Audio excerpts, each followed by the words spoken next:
High, তোমরা সবাই কেমন আছো? আজ আমরা দুজনে বেরিয়ে পড়েছি ইভিনিংয়ে স্ন্যাক্স খেতে। কোথায়? তাও আবার নিউ টাউনের সেই স্ট্রিট ফুড স্টলগুলোতে, যেটা ভীষণ ফেমাস। নিউ টাউনের ফেমাস স্ট্রিট ফুড স্টল এটা রয়েছে ঠিক সেন্ট্রাল মলের কাছেই।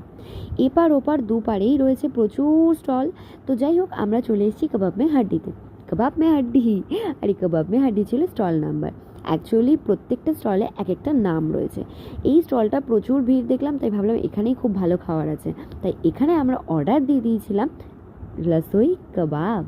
রসোই কাবাবটা প্রথমবার ট্রাই করলাম, দেখলাম যে কেমন হবে বুঝতেও পারছিলাম না স্ট্রিট ফুডে, বাট দেখলাম জাস্ট অসাধারণ। এটা ও বলেছে, বাট আমি যখন ট্রাই করলাম ভাবলাম কেমন হবে, দেখলাম ওয়াও, জাস্ট আউটস্ট্যান্ডিং।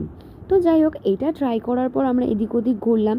ঘোরার পরে দেখতে পেলাম কোরিয়ান আইসক্রিম। আর কোরিয়ান আইসক্রিম দেখে ভাবলাম কি হবে, যাক চলো অর্ডার দেওয়া যাক। Korean ice cream